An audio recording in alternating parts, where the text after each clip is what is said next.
அனைவருக்கும் வணக்கம். நான் உங்கள் ரியா அருண். நாட்டுக்கோழி குழம்பு எந்த அளவுக்கு சுவையாக செய்யலாம் என்பதை நம்ம இதில் பார்க்கலாம்.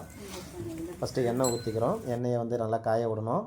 அதில் அந்த பெருஞ்சீரகம், பட்டை ஜாமான் எல்லாத்தையும் போட்டு நல்லா பொரிய வைக்கணும்.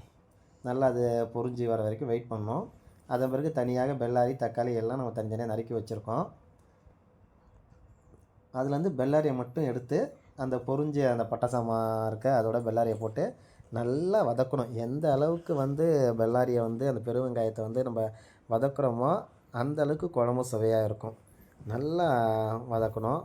பாருங்கள் எந்த அளவுக்கு வதக்கிட்டு இருக்கணும் பாருங்கள். நாங்கள் அது வதங்கி எந்த அளவுக்கு வரணும், இந்த அளவுக்கு மாறணும்.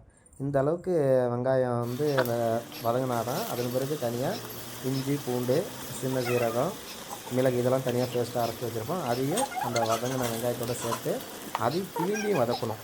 அந்த பச்சை வாசம் பூண்டு, அந்த இஞ்சி பூண்டு பேஸ்ட்டோட பச்சை வாசம் போகிற அளவுக்கு வதக்கணும். ஏன்னா அது பச்சை வாசம் சரியாக வதக்கலைன்னா குழம்புல அந்த இஞ்சி பூண்டு பேஸ்ட்டோட அந்த வாசனை அடிக்கும். அது சில பேருக்கு பிடிக்காது. அதை விட நறுக்கின தக்காளியை போடுறோம். தக்காளி பார்த்திங்கன்னா சீக்கிரம் வதங்கிடும். கொஞ்சம் உப்பு உடனே சேர்த்தோம்னா உடனே தக்காளி நல்லா வதங்கிடும். இதை எந்த அளவுக்கு நம்ம வதக்கிருக்கோன்னு பாருங்கள். அதோட அந்த சிக்கன் மசாலா, கரம் மசாலா தேவைப்பட்டால் போட்டுங்க. உங்களுக்கு பிடிக்கணும்னு நினச்சிங்கன்னா செஞ்சீங்க. போட்டு திருப்பி நல்லா கிளறி விட்டு நல்லா கிண்டிக்கிட்டே இருக்கணும். தண்ணி கொஞ்சம் தேவைன்னா தண்ணி நீங்கள் எப்போல்லாம் தண்ணி ஊற்றிக்கலாம். இது மிளகாய் மல்லி நம்ம வீட்டில் அரைச்சி வச்சுருப்போம். 2 மாதத்துக்கு 3 மாதத்துக்கு அரைச்சிருப்போம். அந்த மிளகாய் மல்லி தூளை எந்த அளவுக்கு உங்களுக்கு எந்த அளவுக்கு தேவையோ அந்த அளவுக்கு போட்டுக்கிட்டு அந்த தண்ணி தேவையோ அந்த அளவுக்கு தண்ணி ஊற்றி நல்லா கிண்டிக்கிட்டே இருந்தால் அடி பிடிச்சிருக்காது. ஏன்னா தண்ணி அதிகமாக இருக்கும். இப்போ நாட்டுக்கோழி நம்ம குக்கரில் வேக வச்சுருப்போம். அந்த நாட்டுக்கோழியை அந்த தண்ணியோட நம்ம என்ன செய்கிறோன்னா சட்டியில் போட்டு நல்லா கிண்டி விட்டு நல்லா கொதிக்க வரும்.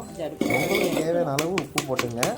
தண்ணி நிறையா ஊற்றினாலும் சரி, குழம்பு நல்லா கொதிக்கணும். எந்த அளவுக்கு கொதித்து எந்த அளவுக்கு அந்த தண்ணி கொஞ்சம் குறையுதோ நல்லா சுண்டுதோ அப்போ தான் அந்த குழம்பு டேஸ்ட்டாக இருக்கும். அவ்வளோதாங்க, நாங்கள் எல்லாம் முடிச்சிட்டோம். இது எங்கள் வீட்டுக்கு பக்கத்தில் உள்ள இடம், எல்லாம் இயற்கையாக உள்ள இடம். நம்ம வாழ்க்கையும் அப்படி தான் இருக்கணும். தேங்க்ஸ் ஃபார் வாட்சிங். நன்றி, வணக்கம்.